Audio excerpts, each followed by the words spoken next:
sued Apache County in an attempt to keep polling places in the whole county open.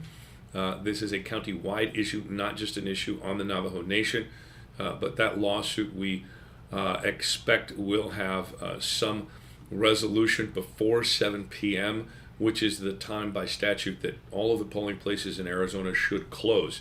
Again, the Navajo Nation has petitioned the appropriate judicial court to make sure that the polling places would stay open. That suit as against Apache County, the administrators of the election. The Secretary of State's office is and will remain a neutral in that litigation. We will allow those parties to fight that out and help folks comply with the order, regardless of what the order is.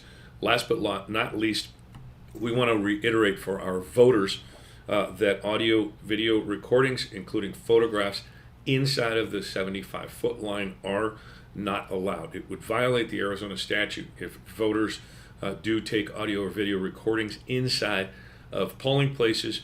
There's a whole host of reasons why that prohibition exists in law, but again, it is against the law. And as a final closing note for this particular update, we want to make sure that folks understand, and we want to ask folks in the media to help our voters understand, if you are in line at 7 p.m., the official time for the closing of the polls, regardless of how long that line is, we are asking folks to stay in line. The marshal, which is the name of one of our poll workers at that polling place or vote center, will go to the back of the line at 7 p.m. Whoever's last in line will be able to vote today on election day. So if you're in line at 7 p.m., you can vote, and we want to make sure our voters understand that. For folks, there are some lines that are starting to form. Lots of excitement at the last minute here. Some of those lines are much longer than others. There's plenty of resources and spaces where you can find out where some of those lines are shorter. But we encourage folks, please get in line if you plan on voting by 7 p.m. I know we might have a question or two as staff is rustling in the background here. What's the Sir, question? can you please clarify if you mean Navajo Nation or Navajo County? The FBI has said Navajo Nation. Yes, Navajo Nation. We can't say Navajo County specifically, but a big chunk of the Navajo Nation happens to be in Navajo County. I think we're talking about Navajo County, although I think that's the one sheriff's department that we had responding. That is the sheriff's department, yes, sir. So we'll get back and clarify that because I think one of those sites was on Hopi, wasn't it? Yes, sir. Yeah. So it's not just Navajo Nation. We're going to say Navajo County for now. Sorry, we will try to clarify that at our next update. I'm pretty sure it's Navajo County though, because it was the Navajo County Sheriff's Department that was briefing me earlier. So we'll stick with that for now, but we know at least one of those locations was on Hopi. What other question? Yes, sir. This is from Jared at the Mirror. Can you say which polling places were targeted by the bomb threats, and if you have been in communication with other states that have had these same threats? No, I can't tell you exactly which locations were impacted by the bomb threats.